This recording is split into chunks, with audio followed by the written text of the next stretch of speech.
Healthy plants require healthy soil. And a healthy soil is a living soil. Yes, soil that is alive with life. Soil can only be considered truly alive when it contains microorganisms. As farmers, we work to feed our plants with nitrogen, phosphorus, and potassium, and other minerals. In fact, all these non-living elements already exist in our farm, from manure, crop residues, and rock elements. While they are there, plants cannot benefit from them, unless they are broken down into a form that they can readily absorb. For example, no good farmer would fertilize his field with fresh manure. When manure is fresh, it will burn young plants, stop germination, and can cause diseases to spread. To benefit from manure, it is best to apply it after composting. Composting is a process that turns wastes into wonders through the help of microorganisms. When organic farmers make compost, they add 2/3 of organic matter to the fresh manure. They regularly turn and water their piles. This extra effort makes sure that only the beneficial, aerobic microorganisms can live in the compost pile.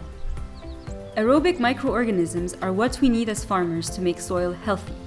Bad microorganisms are anaerobic, and their source can be badly managed manure piles. If manure piles are mismanaged and not well aerated, they become heavy and breed the types of fungi, bacteria, and nematodes that will weaken your crops. Organic farmers can successfully deal with pests and diseases by increasing the number of beneficial microorganisms in their farm. They do this with the help of compost. While compost adds beneficial microorganisms to your soil, it isn't enough to fully protect your plants throughout the growing season. You can turn compost into a full plant booster by turning it into compost tea. Organic farms will make compost tea on a regular basis. A big container or even an old water tank can be used. The aeration system typically consists of a pump and pipes that distribute air in the container. Then you collect your compost and bring it to the compost tea production site. Use a mesh bag and add compost at a ratio of 1:10. 10 kilograms of compost is enough for a 100-liter container. Once the compost is added, you will make a mixture of different foods that the microorganisms need to multiply.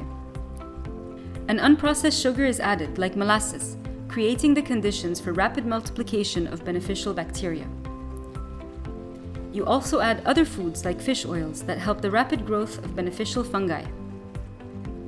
Once all your key ingredients are added, you will leave the mix vividly aerating, so that it is fully oxygenated from 12 to 24 hours. During this time, the microorganisms that were in the compost find these new food sources and start to multiply. Once the microlife inside the tea has reached its peak, you can use the tea. If you wait too long, all the foods like molasses and the fish oil will be consumed, and the number of microorganisms will start to decrease and discount your efforts.